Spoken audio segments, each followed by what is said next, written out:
Hey, want to skip those ads and get early access and bonus episodes of all Banana for Scale shows? Hop on over to truestory.fm/join and discover all the cool perks that come with being a member of the Banana for Scale family.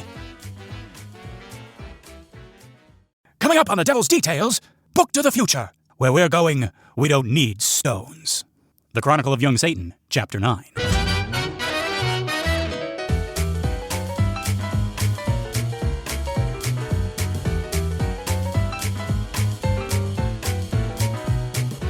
I was Uncle Fester, too. I was the best Uncle Fester.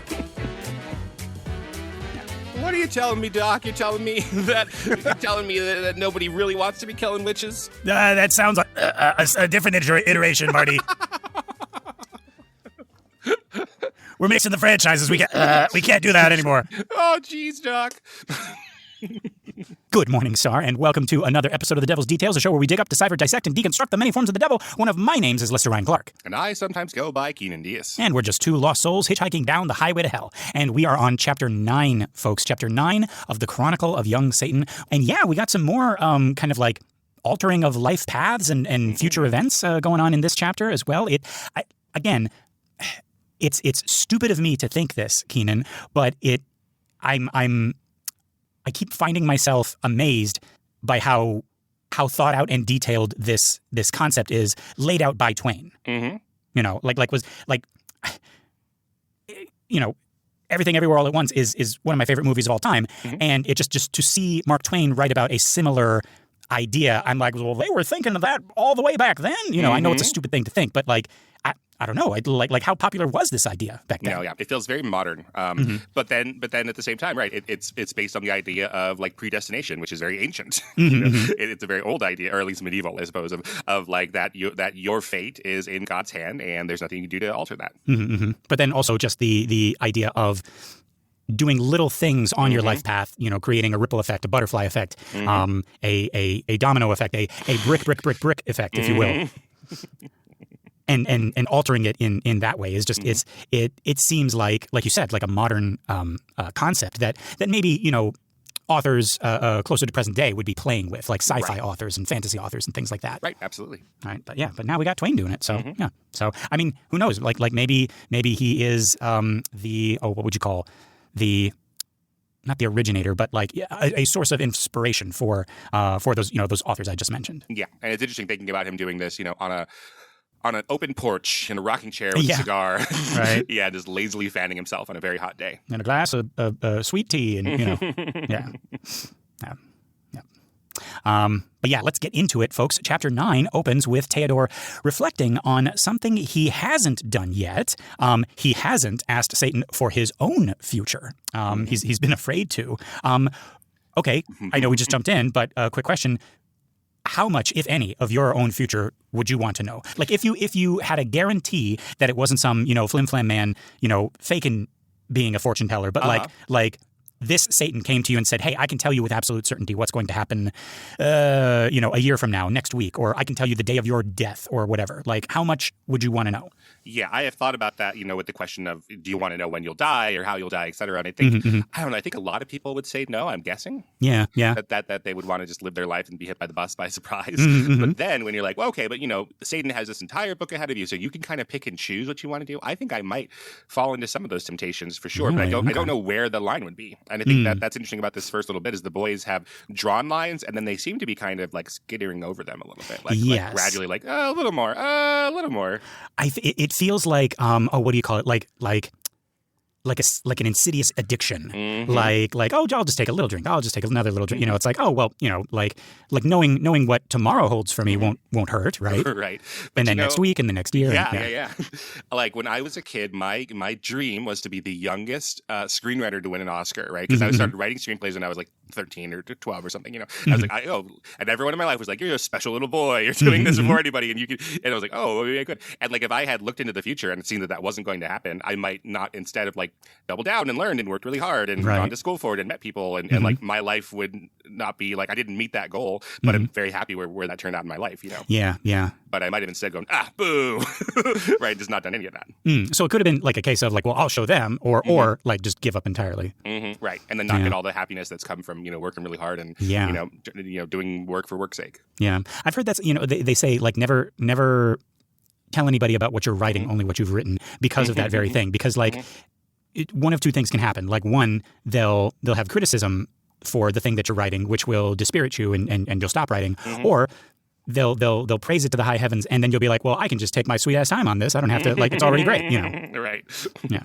So yeah. I don't know. Do you subscribe to that? Like not telling people about what you're working on, only what you've done? I've had to learn which of my friends will give notes before I'm ready and like not, you know, and other friends will be like, cool, that's great. Keep working on that. And like, I just sort of learned that. This is not their fault that they're like, I see several problems with that. Let me tell you now, even though you're not really asking. Right. Like well-meaning stuff. So I've had to sort of learn that not everyone gives the kind of encouragement that you're looking for, and, you know, and that's totally okay. Yeah.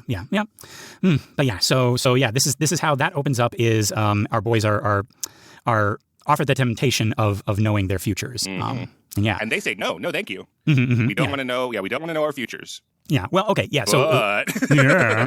I do love that. Right. So yeah. So Theodore, like he's afraid to ask about his own future, right? And Satan has shown him these like all these other lives laid out like he says cross-lined like spider webs, and tracing like any alternative path, usually just like, you know, swaps one kind of misery for like a different kind. As we've seen, right? He's talking about like, you know, the best case scenario for their friend, you know, who has died. I've already forgotten his name, Niklaus. Right, and poor little Lisa Brandt, right? Had the best case scenario of them drowning. But yeah, so Theodore believes that knowing everything in advance would drain all of the interest out of living, right? Like no great event could surprise him. He'd spend the whole time like bracing for the grief and the disasters that he knew were coming, right? Like mourning them for years before they even arrived. That sounds terrible, right? So he left his own future untouched, unlooked at, just sealed. He's happy with that. Yeah. But he did ask for Seppi's future, and he got it like just very easily, immediately in these like beautifully bound printed like volumes, like an encyclopedia Sepitanica, right? Which he hid away, and which apparently he still has. This is the adult Theodore telling us this, right? But he only read a page or two at the start, and it actually like it was like spoilers for like the next couple of days, right? And so like it was just very boring hanging around Seppi because he already knew all like the quips and the smart remarks that he would make, right? And the jokes that he would tell. And nothing. Seppi would do that thing where he'd tap him on the left shoulder, but he'd be on the right shoulder, right? And he already knew. He'd already know, right? He put his finger down at his chest. He's like, "What's that on your shirt?" And to not give away the ghost and to ruin his fun, Theodore would actually look down and we get booped on the snoot. And it was like, it's like, yeah, gotcha. And he's like, yeah, you got me. Yeah, buddy. Yeah. And he would say, guess what? And he knew he was going to say chicken butt. But he just had to go along with it. Right. Yeah. Life has lost all meaning. Yes.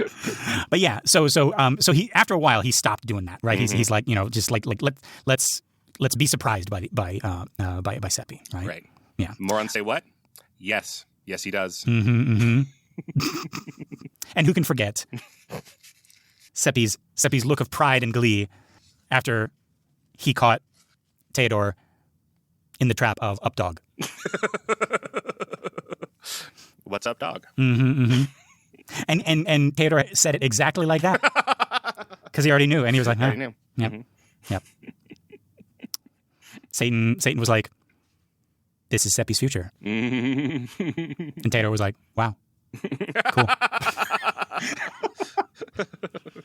But no, yeah, so he stopped that pretty quick. And instead, he would read Seppi's life book the day after, or like the evening of. Right, I just see how right it was. And it's always right, though. Yeah. So every single time, yeah. And he later found out that Seppi had done the same thing with his life. So he had a book and was following the same system of Theodore's life, right? And when they grew up, when they were older, and they grew into men, they were sometimes separated for many years at a stretch. And the books actually kept them together. This is kind of strange, but kind of sweet. Like every morning, each one read what was going to happen to the other that day. And they also like it kept them in correspondence with each other without having to write letters. I liked this. Right.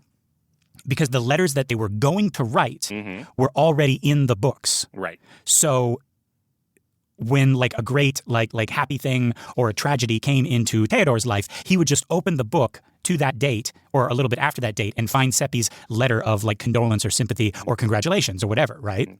And he mentions like quietly that he lost a grandchild that the day that he's writing to us, right? And he had just read the letter from Seppi already there in the book, right? He didn't have to tell Seppi that, and Seppi didn't have to write back to him. Which now we're okay. We did Back to the Future. Now we're getting into like Bill and Ted's Excellent Adventure, Bogus Journey.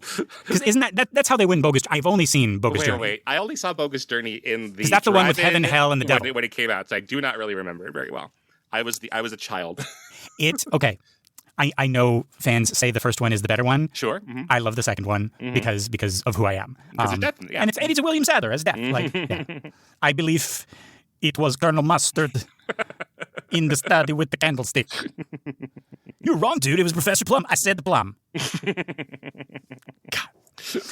Anyway, but no, now we're getting into like Bill and Ted rules where you can just be in the scene and be like, oh, well, that's okay because I've already traveled back in time and gotten the MacGuffin. And then it just appears in your hand, right? That's the way it should be. Yeah, that makes the most sense. Yeah. So now they're doing that. They're like, well, that's okay. I already wrote the letter to Seppi. You know? Right.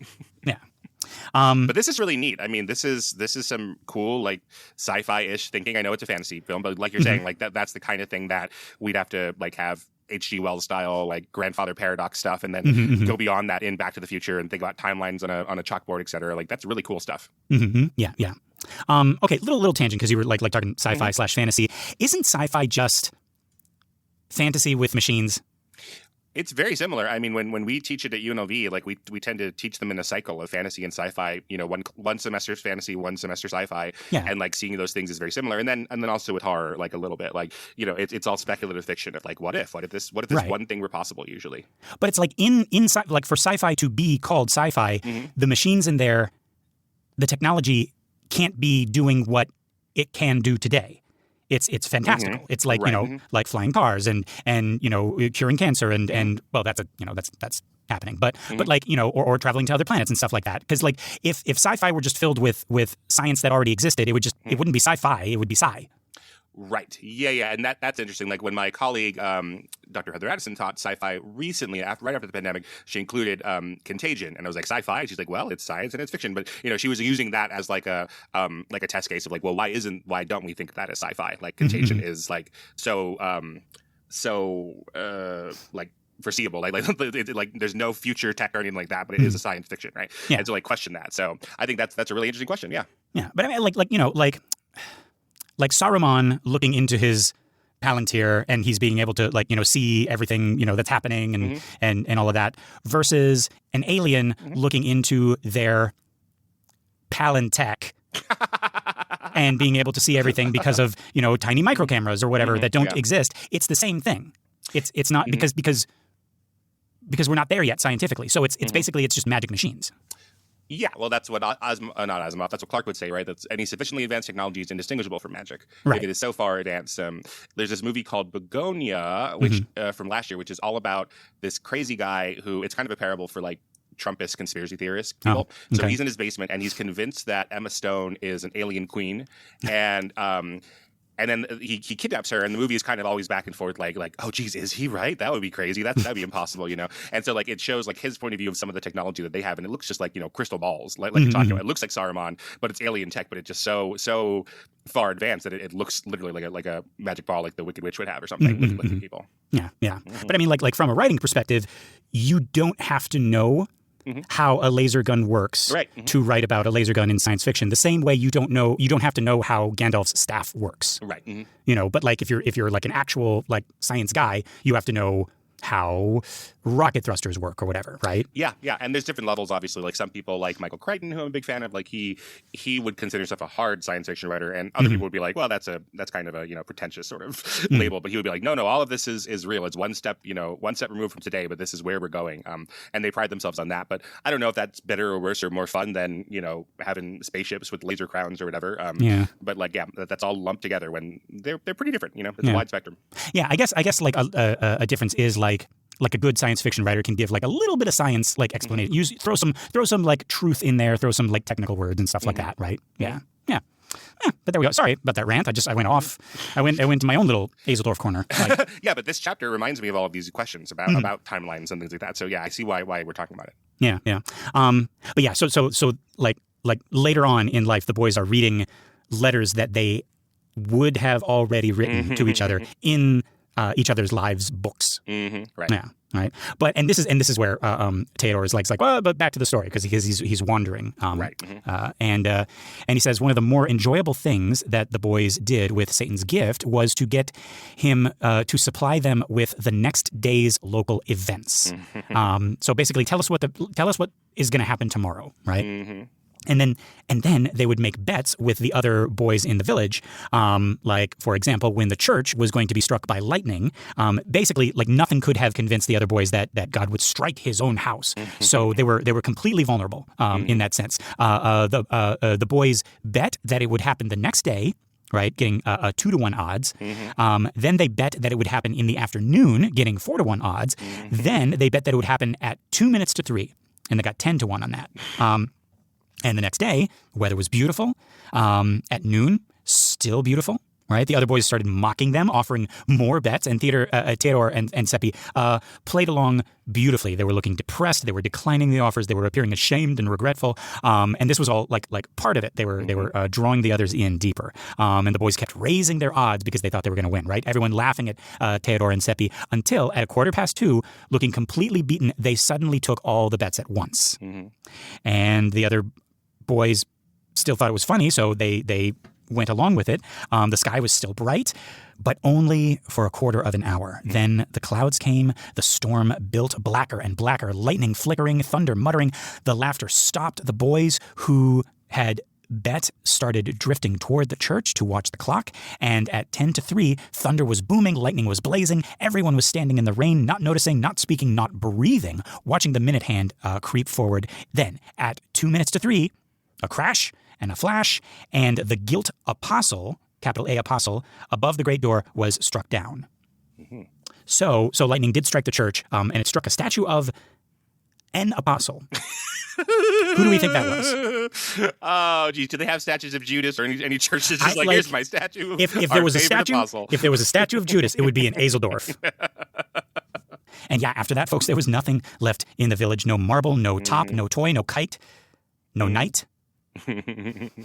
Nothing of value that didn't belong to Seppi and Theodore. Silver and Silbergroschen is what he called them. Yeah, that's a silver coin. I looked that one up. So that's a Prussian silver coin. Yeah. Because Silber, right? That's silver. Yeah.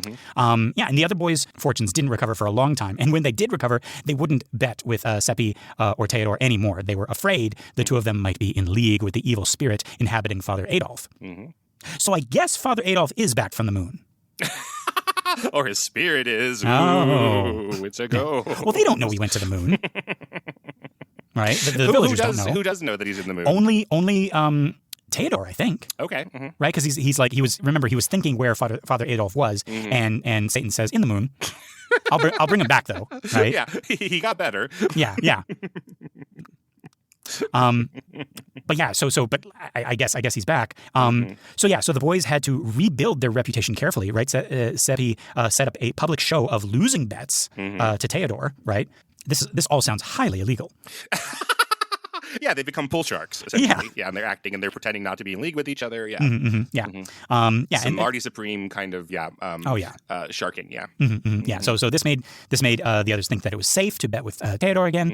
He let them win a few even, right? Slowly, patiently. They were lured back in. Then they set another trap. Satan told them that on a Monday, Simon Hirsch, remember him, folks? I don't. So this is a new character again. Okay, I started frantically looking backwards to see where he was. Yeah. No. Simon Hirsch was going to break his leg at 7 minutes after noon. Not Simon Hirsch. No, he's our favorite Hirsch. Yeah. The day before, Seppi started making bets with Theodore in front of the others that it wouldn't happen. Then the others got excited and jumped in against Theodore. He worked them carefully until they were in for everything that they had. Next day, at 7 minutes past noon, Simon's leg broke. And they skinned everyone clean again. That's what Twain says, skinned them clean. I think he means they took their money. And Theodore and Seppi were not sorry about this because it was wrong of the boys to be betting on a Sunday anyway. So it's like it was like God's punishment. Yeah, I like again this slide towards like, well, we don't want to know anything. Okay, we want to know some things. Okay, we don't want to take bets on big things, and now they're betting on like again careers in their lives. They said like you don't want to know about stuff, but like him breaking his leg must have giant consequences. But they're not concerned with any of that stuff. They're just concerned with winning these bets. I don't know, Twain. I was waiting because this is the unedited version. I was just waiting for him to slip up and be like, so anyway, Huck and I, because this is who you're writing, Twain. Right. This isn't Seppi and Theodore. This is Huck and Tom. This is who this is. I'm going to bet you that painting Aunt Sally's fence is really fun. Yeah. This reminded me a lot of like Polymarket and Kalshi and those betting services now. I don't know how much you follow those. I don't. I just see the names in the ads that I skip. Yeah. And it's really terrible now. Like there are legitimate news sites that I go to that they have Polymarket odds on who's going to win the Senate race, and they're like, but Polymarket. I'm going to your website because you're an expert, and now you're like telling me who the crowds are saying. And it really, really is strange. But I don't know if you saw some of these controversies about like you're betting on events like you can't influence them. So it's illegal to influence a sports game and bet on it. Right. But Kalshi and Polymarket and places like them, like you can bet on just about anything. So you can bet on will the president say the word Hormuz today? And like, you can bet on that kind of thing. And in theory, you're not able to influence that. But there are some that are really, really influenceable. And so there's a couple of people in the military who've been charged with betting on their upcoming missions. Oh, geez. Having insider information and saying like, oh, we will strike Iran or Venezuela rather. We'll strike Venezuela, this weekend, and then them betting on that. That is a major security. Yeah.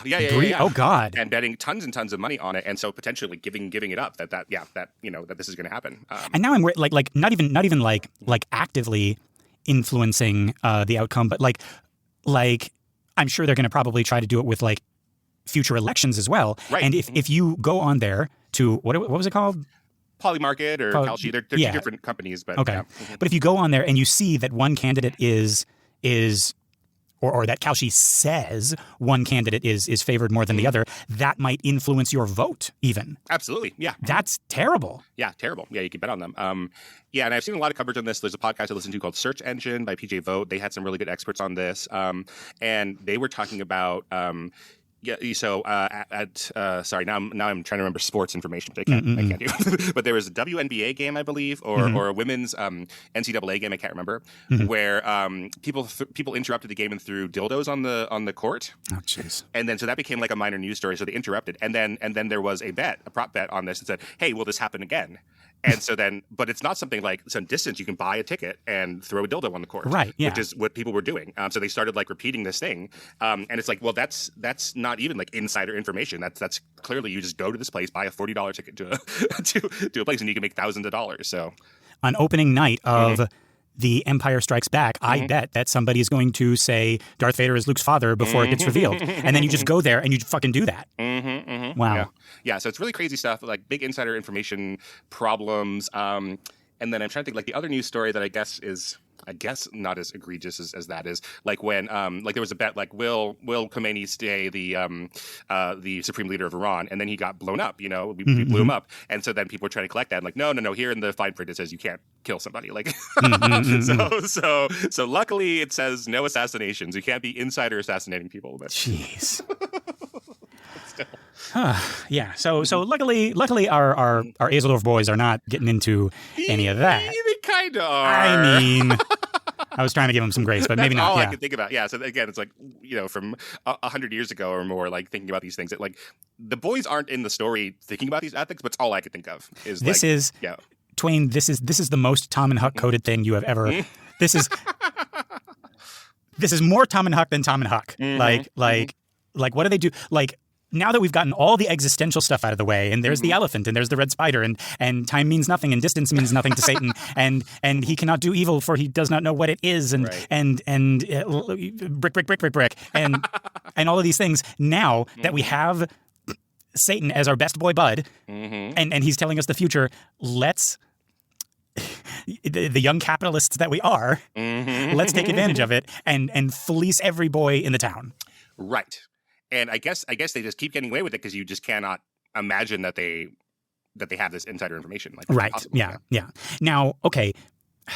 I'm saving something until we finish like all because they're not done, folks. Right. So they also tried selling advance news, quote unquote, advance news to the man who wrote the daily newsletter for the cathedral town 10 miles up the river. Twain, 10 miles up the river. Like, just stop with the pretense. Just do what you want to do. 10 miles up the Mississippi, the Hazeldorf River. But okay, have you ever heard of this term, the cathedral town? Yeah, vaguely. Like, yeah, they would sort of organize their towns around where the cathedrals were versus the churches, built down that way. Yeah. So it's like they got a bigger church and they're the cathedral town. Yeah, I think in UK law, there's 99 cities, if I'm remembering correctly. I could be way off. Because like in America, like your city, there's no limit to how many cities you could have, et cetera. Like you can get big and become a city. But in the UK, you have to have file like, hey, we want to be a city, and you have to have a cathedral, I think. Huh, okay. Yeah. It's like old, super old laws. Yeah. Interesting. Okay. We got a chapel. No, it's got to be a cathedral. Oh. Yeah. But yeah, so the cathedral town up the river. They wanted to sell the future to this newsletter there in the cathedral town up the river. And he blows them off at first. How could they know what was going to happen the next day? But they'd already told him, and the next day, everything they had said came true. So now he's ready to buy. They supplied him news early enough that he could publish a full day before the events happened. His circulation shot up, and there was a great excitement. They offered to sell him news a year ahead, a century if he liked. But Twain says this. I don't quite understand it. His faith wasn't quite that strong. A couple of days was good enough for him. What does that mean? His faith boys, I guess. But yeah. Oh, okay. I think it's supposed to be funny that he's a priest, doing this. Right. But, yeah. Right. Well, no, he's not. He's a newsletter guy. Oh, really? Oh, okay. I guess the cathedralness just hung over all of this. Right. Yeah. Okay. Yeah.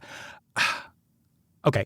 They were also able to give him an especially good piece of news within 24 hours. He'd be okay. Wait. Actually, yeah. Before this, okay. Before we get to the next thing, do you see any problems? And again, this is an unpublished work by Twain. Do you see any problems or inconsistencies with the turn that this story has taken with this new kind of like future playbook idea? Because before, the future and like life events and like what you were going to do and like all the little decisions you made, there were so much stakes involved, and swatting a fly, not swatting a fly, going to the well, not going to the well, changing a person's future by just like a little split second, and now suddenly they're going to be burned as a witch, or they're going to go to hell, or all of this stuff. And now, and also Satan saying, no matter how hard you try, you can't change the future, because like even you trying to change the future has already been written down in your book. Right. So everything you do has already been written down. So even you trying to fudge it has already been written down, and you were going to do that anyway. And now the boys are playing fast and loose with future events in this way. Was this in their books too? Was them scamming everybody by doing this illegal betting on future events also in each of their books?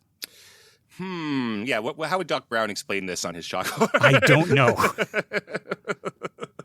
Because in Back to the Future, we see them living out these branches that don't happen, but and then they get the pictures start to disappear, etc. But, I guess what I'm trying to ask is because Satan is absent from this scene, and it's noticeably at like, what would he say to what the boys are doing? Like, would he if he popped in here, would he be like, you boys can't be doing this. You're messing up like all of time and space and like the order of things, and you're destroying the fragile infrastructure and everything like that? Or would he like shrug and say, yeah, I knew you guys were going to do that? Like, yeah, I think the latter. That's been his thing so far. He's not surprised by any of this. But yeah, it seems that the boys have been given like this immense power, and as funny as it is, and as Tom and Hucky as it is, it's like it I don't know, the flavor seems a little bit different from the previous chapters where we were talking about like how I don't know, like how delicate and how risky the future is, and if you just like mess up just a little bit, you're gonna like alter your path and everything. Yeah, this was the chapter that made me realize that we've been in a very episodic book, and each chapter basically has two little, completely removed from each other, devilish adventures that are like these different ruminations on having all the powers of the universe in human form, but they do not interact at all. So what does it mean if you can go to China and you have a cat that shits out coins, and like none of these really have anything to do with each other at all. Oh my God, you're right. It is like a Saturday morning cartoon show, which is like half an hour long, but like there's 2 episodes in it. Like each one is 15 minutes, exactly. And with commercials, it's like 10 minutes each. And oh, that's exactly. This is like, and here's the one where we clay people, and then here's the one where we get the cat for Ursula, and then here's the one. Yeah, where we can appear as the priest and juggle and stuff. Yeah. Yeah. Huh. And here's the one with Angela Lansbury. She's like, haul out the holly. That's a special guest episode. That's like, yeah. And she's in both episodes of that, or she's in both like sections of that episode for some reason. Yeah. Because it's like you bought me for the whole half hour. Right. Yeah. So I don't think that they're trying to, or that Twain, at least, like you say, in an unfinished version, he's not trying to loop all these things together. They're kind of little mini episodes of "Are you afraid of the devil?" These little questions here. I like that. Are you afraid of the dark, folks? Oh, I love that show. It was too scary for me. I never finished the full episode. I mean, it was scary for me too, but I was like, God, this is just the opening, the opening of them saying, "We are the Midnight Club." Like, oh God, too scary. I can't watch it. Like I've been on a nostalgia kick, and I'll go back sometimes and I'll watch those, and some of them are still pretty tough to watch. I don't know. Some of them are a little bit like, it's like, okay, you can see the the seams and the strings and whatever. Sure. But and some of them you're like, oh my God, that was that actor that like now we follow today, and they were like just a little kid in this thing. Right. Yeah, but yeah, check it out, folks. Like maybe you'll reawaken some buried horror or something like that. Oh, good. Yeah. Dr. Vink with a sorry. Yeah, the next thing is like this whole time I was reading, I was like, there's got to be consequences to this, right? And so so they were able to also give this newsie an especially good piece of news. Within 24 hours, he'd be jailed as a wizard, right? And I'm thinking, so this guy gets the punishment for foretelling the future when you guys have been like doing it for like the first part of the episode, the whole 15 minutes, right? Yeah, so this really scares the guy, right? He ends up in jail, and they go visit him and explain how to escape his fate. Satan said he was due to burn in a week, but if that night he counted to 5 before answering the jailer's knock instead of answering it at once, it would change his career and he'd live 15 more years and then be hanged. He had to be precise, though, because counting to only 4 would get his throat cut before the year's end, and counting to 6 would break his neck in 3 months and damn him into the bar, and he would also go to hell. So he could have his choice. 5 is right out. Sorry. This advice would make me so scared, and I would probably pick the wrong knock. Yeah, I'd be like, oh God, oh God, oh God. Well, I would like. He would be hanged. So, okay. So they reported this to him. He was very grateful, and he paid them well, and he decided to be hanged. Right? So live 15 more years and then be hanged. I would ask more questions. So instead of being burned right now, I'm going to live 15 more years in jail or as a free man, and then be hanged for like a different crime or for the crime or for this crime. Like, and just be in jail for another 15 years, right? Or get my throat cut. At year's end, which, like now I'm thinking, okay, it's like, what's the quickest way? I'm going to die. What's the quickest way? Definitely not the burning. No, that's pretty terrible. That's terrible. Okay, so Keenan, throat cut or get hanged with 15 more years? 15 more years and then get hanged. Really? Okay. I don't think I ever want my throat cut. Okay, all right. Yeah. And you would get the throat cut? I don't, like, I heard, and maybe this is just like, I think Hannibal Lecter said this in a movie, so this may not be true, but I heard bleeding out is like very peaceful. It's like going to sleep. But getting your throat cut, like So you get your throat cut, hurts for a little bit, and then you just kind of like, versus getting hanged. What if they do it wrong? Oh, it's Azeldorf. They'll definitely do it wrong. You'll be hanging there like, because they tied it around, I don't know, like your ear or something. Just hang by the ear until dead. Yeah. Right. But yeah, that there was a Ren and Stimpy episode where they went to the Old West and they were horse thieves and the law caught them, and it's like, well, we can't hang them. The skinny one don't weigh enough, and the fat one ain't got no neck. And then you just cut to like Ren is just like blowing in the breeze on the noose, and then they tied the noose around like it was like between Stimpy's eyes and nose, and so it's like yeah. Anyway. Well, they really went there. Ren and Stimpy, yeah. Oh yeah, and the song for that one, I used to sing. It was called "The Lord Loves a Hangin'." I haven't looked it up. I keep forgetting to look it up. Do you have a little bit of it? Oh, the Lord loves a hangin'. That's why he gave us necks. something tightens up our pecs. We're all guilty and ugly as sin, so go ahead and cut us down and hang us all again. No, that's all I remember. That's great. Yep. A children's show, folks. Yeah. Yeah. I don't know if Stimpy's fat. He's just fuzzy. He's a cat. Yeah, he's fluffy. Yeah, he's got a neck there somewhere. Yeah. Ren does not look like a chihuahua. Anyway, but yeah, they so he decides to be hanged, right? Now Twain pauses here to reflect on Satan's mastery over time and distance. I feel like we don't really need that because he's already said it, and Theodore's already said it, right? For Satan, neither of those things existed. You know, he calls them human inventions, mere artificialities, right? The boys often traveled to the most distant parts of the globe with him and stayed for weeks or months. Yet, when they returned, only a fraction of a second had passed by the clock. I guess that's why he needs to like start by saying it's like, oh yeah, remember, for Satan, time and space mean nothing, right? Because he's telling them it's like, yeah, they went not only to China, but they went. This is Rome. Wow. Cool. Yeah. This is the Parthenon. Wow. Wow. Yeah. Wow. This is a cathedral town. Oh. Yeah. Looks like a chapel. Yeah. But yeah, so yeah, like going all over the place, and time seems to have not passed at all when they return, right? And I do like that. That was there was a line in Lion, Witch, and the Wardrobe that I thought was the smartest thing when I was little. I was like, oh, that is brilliant. Because Lucy, like the youngest kid, right? She's the one who goes into the wardrobe first, and she meets Mr. Tumnus and and all that stuff, right? And then she comes out of the wardrobe and she tells everybody where she's been, and she's like, oh, I was there for hours and I had tea with Mr. Tumnus and everything, and nobody believes her because she was like in regular world, she was only gone for like a few minutes, like during like a game of hide and seek, right? And they go to, I guess, the old guy of the house, the Professor Diggory, right? Who actually was in Narnia. Spoilers, folks. And explains it's like we're worried about our sister Lucy. She's lying. She's making up these stories. She says that she went to this magical land and she stayed there for for hours, but she was only gone for a few minutes. And the professor says that's exactly why you should believe it, because if she were lying, she would have waited the appropriate time and said I was gone. Like she would have waited hours and hours and then come out and be like I was in there for hours and hours. Right. So that's like a hint that it's true. And I was like, oh, geez, Lewis, you are that. Like I never would have thought of that. He's thought about it. He's hidden from people before. Yes. I was gone for hours and hours. So the housekeeper just, Mr. Lewis, what are you doing in the wardrobe? Narnia. Eating Turkish delight with beavers.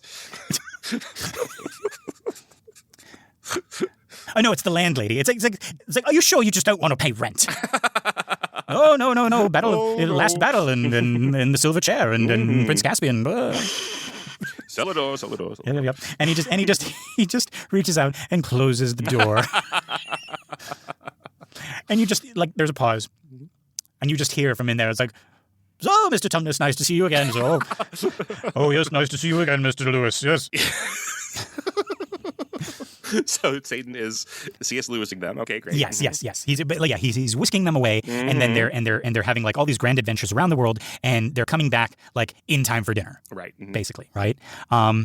He gives us a couple examples. One day when the village was in great distress because of the witch commission, the witch commission apparently was still too afraid to go and prosecute Father Adolf, who is back, because he wasn't the normal kind of like poor, friendless old woman that the witch commission is used to catching. That's a good point. Yeah.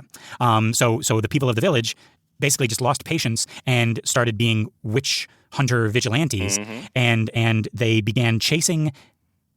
Okay, I'm seeing born woman. That's what Twain writes. Yeah. But I'm also seeing that means a woman of good birth. I thought it meant a pregnant woman. Oh, okay. No, yeah, I think it's a hybrided woman. Like okay. Yes, a woman well born. Good for born her. woman. She's been born so well. Because I was like, isn't every woman a born woman? I don't know. Yeah, whatever. One of them Shakespearean. No, he was not. She was not born of woman. She was cesarean. It was a cesarean, right? Yeah. No living man can be. I am no man. No, that's not Shakespeare. That's Peter Jackson. Yeah, right. That's C.S. Lewis's friend, Peter Jackson. Yeah. So they're chasing this woman around. They basically chase her through the town, and they accuse her of practicing devilish arts, curing people by devilish arts. For example, bathing them, washing them, feeding them, rather than properly bleeding and purging them through a barber surgeon. Right? So that's the proper way. Or I don't know, trepanning them. Oh God! You know about that? It's poking a hole in the skull. See what happens. It's awful. But yeah, so she's running. Like one of the oldest medicines we have, or procedures we have. Like people in caveman times were doing that. Yeah. And they don't know it's like to get the migraines out, or get the encephalitis out, the pressure, or to get the spirits or demons out. Yeah. Or both, I guess. Doctor, I'm having terrible thoughts. Well, let's get those out of there. Yeah. Yeah. I can't trepan this boy. He's my son. He's my son. You're a witch. Yeah. So Twain is getting in his sarcasm there. It's very, very evident here. Oh yes. Yeah. So he's sometimes doing it's a little subtle, but this is like he's laying it on. Yeah. He's doing it within Theodore's voice, but still, it's like okay, this is from the future. Yeah. Sure. Yeah. So she's running down the street with the mob chasing her, she's trying to like. This was sad. Trying to take refuge in houses, so I guess like knocking on people's doors, like please help me, and they're slamming the door in her face. Right. They chase her for more than half an hour. Theodore and Seppi are following to watch, and at last she falls from exhaustion. They drag her to a tree. They throw a rope over the limb, and they begin making a noose. Some of them are holding her, and her young daughter is standing nearby, weeping, but too frightened to do anything. Yeah. So Theodore says. It was dreadful in a way. I would say it's dreadful in all ways. It's dreadful in a way, but admirable too in its own fashion. The people are doing their Christian duty without waiting for official sanction. Right. And that kind of spontaneous religious courage was something to be proud of. Right. So again, Twain with the sarcasm. Right. And he says only Catholics had it, he suggested. But Satan says, no, the Protestants have it too. Come to Scotland and I'll show you something that will rebuke your pride. Right. And then this is Scotland. Sure. Great. Wow. Are those trees moving? Oh, that's Macbeth. So they went to Scotland, and they see basically a very similar scene. A middle-aged gentlewoman is being chased by a Protestant mob, charged by a servant with secretly practicing the Catholic religion. I didn't know that was a witchy, hangable offense, practicing the other Christian religion. Yeah, I guess I don't know when this is, but there have been, But again, I guess we also don't know, like, is this a mob doing this? I'm sure that happened, Oh, she's a secret Catholic. She's closet Catholic. Right. Right. But Twain mentions she was a large and strong woman and terrified and ran like a deer. So like kind of like animalistic descripting here. Her gray hair streaming behind her, dodging the mob with remarkable ingenuity for nearly 2 hours. Clergyman arrives, directs the crowd to form a half circle and drive her toward the sea beach. They finally corner her. They catch her, and they fetch a barn door and lay it on top of her, and then they stand on it. I guess everybody in the town. And then she's struggling, and she eventually dies. And her daughter, and this one has a daughter too, who like stood apart and watched the whole thing and was crying and too afraid to speak or move. He's finding Satan is like showing the exact same thing that he thought was special, happening somewhere, but just flipped the religion. Yeah. Is this a historical thing? Like I know, like Giles Corey, the Salem witch trials, he was pressed to death. Right. Is this? Where did Twain get this? The barn door thing.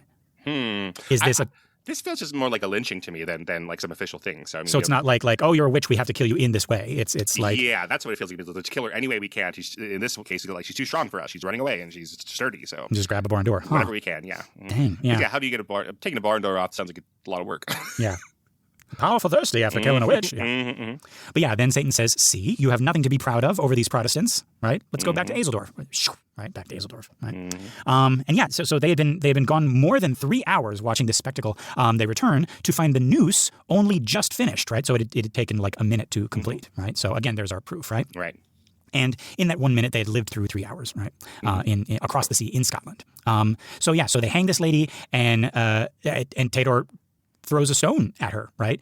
Though his heart was sorry for her, but everyone else was throwing stones, and everyone was watching everyone else. And if he hadn't thrown a stone, they would have noticed and talked about it. And this causes Satan to laugh, and everybody in the crowd turns and looks at him, and they're suddenly angry. And Theodore notes that it wasn't good for Satan to laugh because his reputation had already kind of like turned many people in the town privately against him, with all his, kind of like, the supernatural music that he was playing and all the stuff that he was doing. Even the like maybe not the stuff that Father Adolf was doing because they don't know that was him, but like his thing with Bart, turning that guy into a statue and, and all that stuff. Yeah, that was Conrad Bart. Yeah, there we go. Yeah. So it was that. There was, they tried to arrest him that one time, and he's like, no, and he just walks away. So, right. So yeah, so he's not like he shouldn't be laughing because he's already kind of in trouble with the town, right? But yeah, we got this big blacksmith. He raises his voice so everyone can hear, and he says, "It's like, what are you laughing at? And why didn't you throw a stone?" And Satan is like, "Are you sure I didn't throw a stone?" It's like, "Yeah." The blacksmith says, "I had my eye on you," right? And then 2 more voices chime in, say they saw it too, right? So 3 witnesses, and Satan knows all of them immediately. He says, okay, so Muller the blacksmith, Klein the butcher's man, and Pfeiffer the weaver's journeyman. I did happen to look. This has nothing to do with anything, but I was like, what does Pfeiffer mean now that we're here? Any guesses what job a Pfeiffer is? I did watch Beauty and the Beast 2 because Tim Curry was in it. He's very good in it. And the little LeFou to his Gaston is named Fife, but he's a piccolo, so that doesn't make any sense. But isn't it a flute? So isn't this so is he like a musician? Is he a flutist, a piper? Plays the fife. See? And not the piccolo. Well, there we go. Okay, so that's a Pfeiffer. Yeah, so now I know. Michelle plays the fife. There we go. Yeah. Right. But actually, this Pfeiffer is a weaver's journeyman. Pfeiffer the weaver's journeyman. Right. Because and journeyman is like one step above apprentice, right? Right. Yeah. The Pfeiffer is my father. I can't play this fife. I'm a doctor. But yeah, so he says all their names, he says all their jobs, and then he's like 3 ordinary liars, right? But the crowd starts shouting at him, saying that he'd better prove that he threw a stone, or things will end up very badly for him. Jeez, yeah. Yeah. But then the blacksmith, right? He's feeling he's feeling good to be like the center of attention, and he says, but first you got to answer my first question, like why were you laughing, right? Satan says he was laughing to see 3 cowards stoning a dying woman when they themselves were so close to death, right? The crowd is puzzled but a little bit afraid. The blacksmith says, but what do you know about it? Everything, Satan says. And he says by profession he is a fortune teller, and he read their hands when they had raised them to throw the stones. I don't know why fortune teller is safe. Because he's not a witch, right? Like you were just throwing a stone at a witch, and now you're like, I'm a fortune teller, right? But yeah, so he announces one of them will die next week, one of them will die tonight, and a third has 5 minutes left to live, right? And then he points like, and there's the clock. Very lucky for Satan. That is very fortunate for Satan. Yeah. But yeah, the faces of the crowd go pale and they turn instinctively toward the clock. The butcher and the weaver look especially sick. The blacksmith holds his nerve and he says, okay, fine. If prediction number 1 fails, you won't live a minute after. I promise you that. Everybody watches the clock in deep silence. At 4.5 minutes, the blacksmith gives a sudden gasp. He claps his hand to his heart. He calls for air and room. And then he topples to the ground dead. And then the crowd looks at him, then looks up at Satan, then at each other. All right. And Satan says, so 3 witnesses said I didn't throw a stone. Perhaps there are other people who said I didn't throw a stone. Yeah, it makes it feel like he says he's predicting the future, but certainly for them, it feels like he's just killing people. It looks like he did. Bad mouthing him, right? Yeah. Yeah. And yeah, they all like start accusing. It's like, oh, you said that. No, you said he didn't throw. So yeah. In moments, the whole crowd is fighting and screaming, and in the middle of it all, we still got the dead lady, right, hanging by the rope. And Twain says, or Theodore says, her trouble's over, her spirit at peace, right? And I like how Twain brings it back. It's like that is the only dignified person here is the person who was hanged at the witch for being a witch. It is interesting to think that we still had people stoning, people to death in the Christian world when, Christ is clearly anti-death penalty and clearly anti-stoning people to death specifically. Like literally that one. Yeah. Yes. Yeah. So I know people argue against it. No, Christ wasn't against the death penalty, but whatever. But certainly he was against stoning people. Oh, Christ wasn't against the death penalty, and the Democrats were the ones who were fighting for the slavery. Right. But that one seems pretty clear cut. Yeah. Yeah. But the boys walk away. The boys and Satan. And Theodore is very uneasy. And he says to himself that Satan had told them he was laughing at them, but that was a lie. He was actually laughing at me. And Satan reads his mind and says, yeah, I was laughing at you, right? Because you stoned that woman out of fear of what the others would think, even though your heart wasn't in it. But I was also laughing at the others because they were exactly the same as you, right? There were 68 people in that crowd, and 62 of them didn't want to throw any stones, right? And this is one of Satan's great speeches in this, and Twain delivers the whole thing. He says, the human race is made up of sheep. It is governed by minorities, seldom or never by majorities. And at first I didn't understand what he meant, because minorities and majorities mean something different today. But he means the loud minority versus the silent majority. Yep. Yeah. And he says mostly society suppresses its feelings and its beliefs and follows whatever handful makes the most noise. Sometimes that noisy handful is right and sometimes it is wrong, but the crowd follows regardless. The vast majority of the race is secretly kind-hearted and shrinks from inflicting pain. But in the presence of an aggressive and pitiless minority, they dare not assert themselves. So one kind-hearted creature spies on another to make sure they're both loyally participating in the evils that disgust them both. All right. What do we, and then he goes on. He says 99 out of 100 people, Satan says, were against the hunting of witches when that foolishness was first started by a handful of pious lunatics long ago.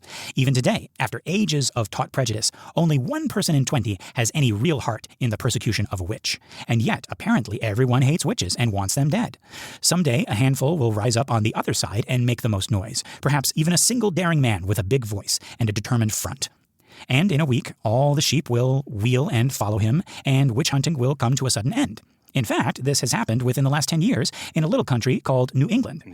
Is he talking about the Salem witch trials? Yeah, absolutely. It's got to be, right? Right. Which it famously kind of when it was over, it was over. It stopped suddenly. It's everyone was oh, we're not doing that anymore. Right. And everyone was probably, like he says, saying to themselves or behind closed doors, that was crazy. I don't know what happened. Thank God that's over. Yeah. Right. Yeah. Okay. So what do we think of this philosophy that Twain is giving us through Satan? It's deep, man. It's talking about witchcraft trials, but it's it's presaging the Red Scares, and then I was even thinking backwards, it's ridiculous to think lynchings and stonings and stonings, yeah. But backwards to the beginning of monarchy, oh, God said that I should rule this tribe, and that's just what it is, and there's 200 of you and 5 of us, and but somehow they just through their will, they're just nope, that's what it is, and they can scare everybody in doing that. And then I talk about, oh, that's back then, but there are really terrible people that a lot of us would like to not have billions of dollars, and we just sit back and you're okay, that's exactly what I was thinking of, billionaires and trillionaires and stuff like that, and I mean it's literally there in the terms we use for them, right? The 1%, right? It's they are the minority, but they have most of the money, most of the resources, most of life's gifts, and we just kind of go along. It's he must have it because he must, I don't know, somehow deserve it or something like that, right? And that's what we go, or we just say, well, this is the way it's always been. That's such a powerful fallacy. Yeah, a conversation ender. Yeah, it's well, this is how it's always been, right? Right. Yeah. But yeah, and And then even when I think the vast majority of people would be like people shouldn't have that much money, and then some people are like, yeah, we should go and take their money, and then other people are like, no, you don't take people's money, that's wrong, Yeah, and then it stops. Yeah. Right, that's the end of that conversation. Yeah. Yeah. But yeah, Twain, Twain is saying this. He says monarchies, aristocracies, and religions are all built on the same defect, the individual's distrust of his neighbor and his desire to stand well in that neighbor's eyes. I like that. These institutions will always remain. They will always flourish. They will always oppress and degrade you because you will always be the slaves of minorities. Right. And again, he's talking about like rich people or kings or cruel people in power, right? There has never been a country where the majority were secretly loyal to any of them. Yeah. So Theodore objects that he doesn't think that they're sheep, and Satan calls him. He says, "No, you."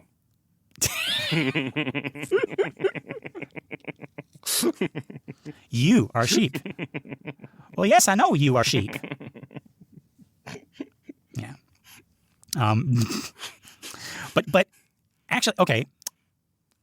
In response to this, Satan says, "Well, it's still true, little lamb." Right? He calls him a lamb. I know. It's so weird. Right.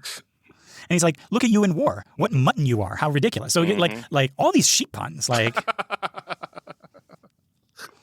Yeah. But no, he says there has never been a just war, never an honorable one on the part of whoever started it. He can see, and Satan says he can see 1,000,000 years ahead, and this will hold true in all but a handful of cases. The loud little handful will shout for the war, and then the pulpit, the church, will warily object at first. The great dull bulk of the nation will rub its eyes and say earnestly and indignantly, "This is unjust and dishonorable, and there's no necessity for it." Right? We don't need a war. Then the loud majority shouts louder. A few men on the other side will argue against it and are applauded, but not for long. They'll get shouted down. Their audiences will thin out. They'll lose popularity. And then this curious thing happens. The speakers get stoned from their own platforms, and free speech gets strangled. Sounding familiar, by hordes of furious men who, in their secret hearts, are still in agreement with the speakers that they're stoning. But they don't dare say so. And now the whole nation, pulpit and all, takes up the war cry and shouts itself hoarse and mobs any statesman, or any honest man who dares open his mouth. And presently those mouths stop opening. Then the statesmen invent cheap lies, blaming the nation that is being attacked, and every man is grateful for those conscience-soothing falsities, and studies them eagerly and refuses to examine any refutation of them, and gradually convinces himself that the war is just, and thanks God for the better sleep he gets after this process of grotesque self-deception. Yeah. So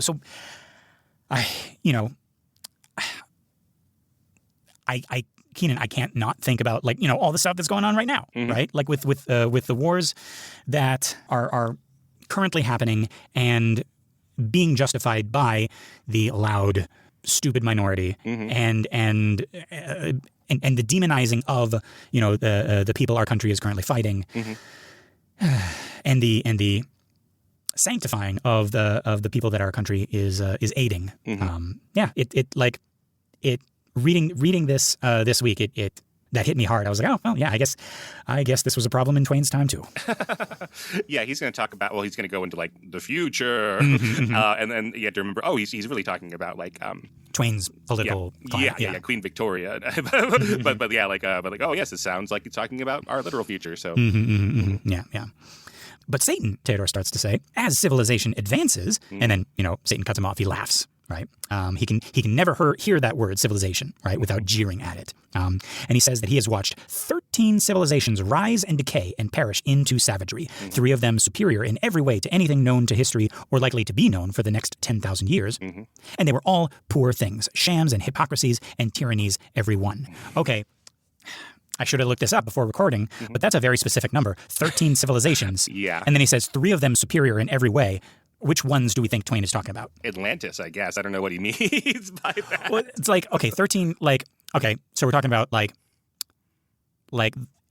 golden days of Greece, the golden days of Rome, the golden days of China, the golden days of the British Empire. That's 1, 2, 3. I was like, I can't. Gosh, I'm so dumb. I can't do more than 5. So there would be Babylon and Assyria. Okay. Those are 2 different. The Indus Valley. Egypt, right? the Aztecs, the Incas, Uh-huh. China, Greece, and Rome is separate, I guess. Yeah, that's 9 that I can get to. So Okay. Atlantis, Laputa. We can't be doing that. Would he? Okay, he has some wiggle room here because he's talking about the future. Right. Could he be talking about the United States? Yeah, but that's weird. You know, there are people today who talk about civilization, and we're a different civilization from Iran, or the president said I'm going to wipe the civilization off the face of the earth. I don't know if that really applies anymore. I don't know if it's all one big civilization. I would say. Right, but I mean, like in Twain's time, is the U.S. included in this number of 13? Is that a different civilization than England that it came from? I don't know. That seems odd to me, but yeah, maybe he's got to get to 13 somehow. Yeah. It's just it's a powerful specific number. Yeah, so we had 9, and then I guess we'll go with What about Japan? Europe. Is it a different civilization than Korea? And I don't know. Yes. No, it's a different country clearly, but a civilization. I don't know. It's all. I think he's using the term civilization to mean like empires, and Japan was definitely a different empire from Korea or China. Definitely a different empire, right? But different civilization. I don't know. I don't know, man. The Bugles, the Lilliputians, the Lilliputians, the Fraggles. Yeah. Wow. I don't know. Dang. Yeah, I think he's making up It's a a deep cut. Mm-hmm. I don't think it's a real number. The borrowers. All my civilizations are getting smaller and smaller. Oh boy. Yeah. But yeah, 2 centuries from now, Satan says, Christian civilization will reach its highest mark, and yet its kings will still be what they are now, a closed corporation of land thieves. I really like how he termed that. England will be prodigious and powerful. It will bear the most honorable name any nation has ever earned, and it will lose it in one small, shameful war and carry the stench and the blot of it to the end of her days. Is he talking about the Revolutionary War? Where they lose the colonies? No, I think this is about the Irish War. Okay. These little nations, these half-dozen villages. Yeah, that's because that would be 19, yeah, he's talking about 1900, right? Okay. Because 200 years from when he's talking would be in the 1900s. Okay.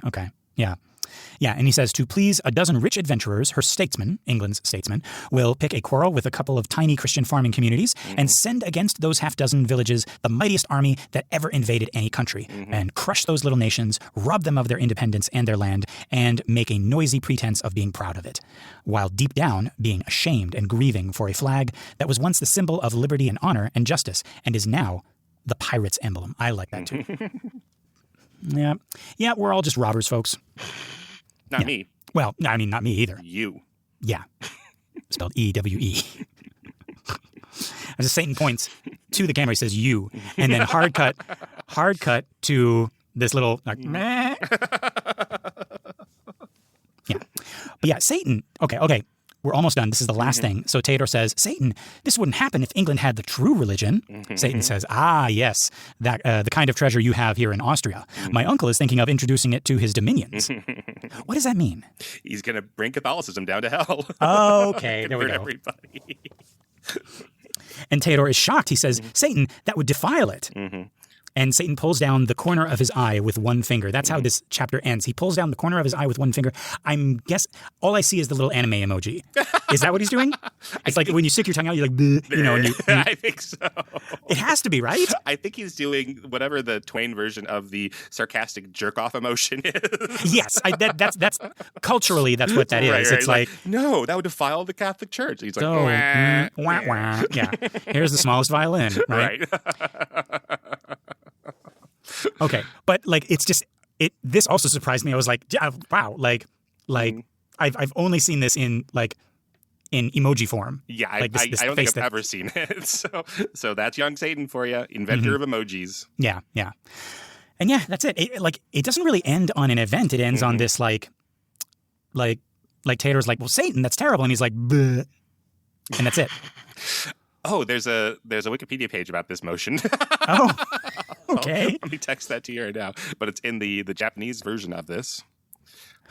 It can't be that one. It's got to be this one. It has to be like a Southern American folksy thing. Here, open this text I sent you. Okay. Yeah, that's is that what you envision? I just Googled this sentence that Twain described it as. He pulled down the corner of his eye with his finger, and then I got this. This is what I got. Folks, I'm going to read. This is Lester and Keenan's Culture Corner. Different from History Corner. But yeah, we're reading. So this is a cultural thing in Japan. It's called akanbe. Or akanbe, right? Is a Japanese facial expression and gesture associated with sarcasm, teasing, or mild taunting. The gesture consists of pulling down the lower eyelid to expose the reddish underside of the eye toward another person, often accompanied by sticking out the tongue. And there's a picture here. This is exactly what I thought Satan was doing, even though it doesn't say he stuck out his tongue in the text. Right. But I just see him going bleh, like that, right? It is commonly associated with children, though it also appears in informal adult contexts. In everyday use, akanbe functions as a non-verbal expression of refusal, mockery, or playful defiance. So, like, we've all seen the emoji. Like, even outside of Japan, people use that all the time, right? Yeah, I guess so. Yeah. Maybe Twain invented it. Or Satan did. Satan did. Yeah, right. Yeah. Of course Satan did. Right? The term is also used as an interjection exposing the divinity. Sometimes compared with the eyelid pull gesture observed in other cultures. Okay, now there's this hyperlink. Did you click on this? I did, yeah. The eyelid pull is a gesture in which the finger is used to pull one lower eyelid. It's the same thing. Same thing, yeah. I guess they're just saying in Europe when this is just a little bit more harsh than the akanbe, right? It's more like gestury, but this European one is more like Oh, so like in Japan, it's more it's like it's like a neener, like right. And in Europe, it's like giving you the bird or something. I guess so, yeah. Fuck you. Niner. Yeah. Jeez. Oh, niner. Melt. Yeah. But yeah, okay, so that's that. That is what Satan did at the end of this chapter. Interesting. Right. Wow. All right. What are we thinking of this chapter? What are we thinking of all of that? Really dark stuff. I mean, the first part is funny because, you're just messing with these bets. I don't think Twain is thinking about it as deeply as I am because I am concerned about these betting markets and things. But yeah, the second part of it, just gross, just awful. Yeah. But no, you're absolutely right. It was we had 2 mini episodes inside of this, Saturday morning half hour. Yeah. That's Satan for you. Yep. And in one of them, that's one of the episodes, the first one was like an episode of The Real Ghostbusters that didn't have Slimer. And you're like, what the fuck am I watching? Yes. Or it was one with only Slimer. Slimer goes on vacation. Yeah. Right. Or Slimer is sick and bad,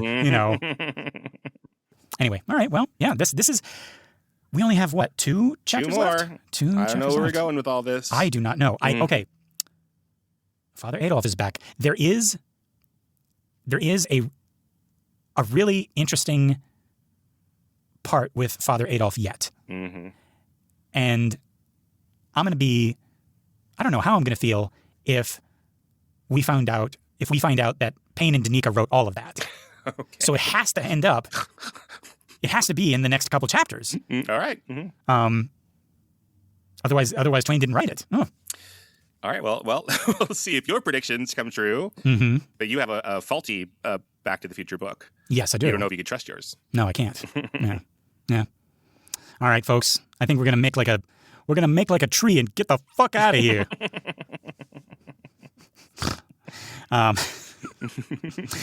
But this has been another episode of The Devil's Details. I've been Lester Ryan Clark. You can summon me on all the socials as Lester Ryan Clark. And I've been Keenan Diaz, and you can invoke me on Letterboxd and Instagram as Howdy Keenan. Yeah. Find more of our shows and other really cool podcasts at truestory.fm, or feel free to drop us a message at bananaforscale that's mail @gmail.com. We got our Facebook listener group, Banana for Scale. That's a community for all of our shows, including this one. It's a private group, but just request your joining. We'll let you into the Infernal family. If you want more, consider joining us at truestory.fm/join and look for Banana for Scale. That's us. You get bonus episodes of all our shows, access to our Discord, and you get your episodes a week early and ad-free. Pretty cool, just $5. Wouldst thou like to live deliciously? We're not even asking for your souls. Just give us a 5 pentagram rating on iTunes or Spotify or wherever you listen to our show. That and sharing the show by word of mouth or on social media is going to help our little podcast grow and find more cool people like you.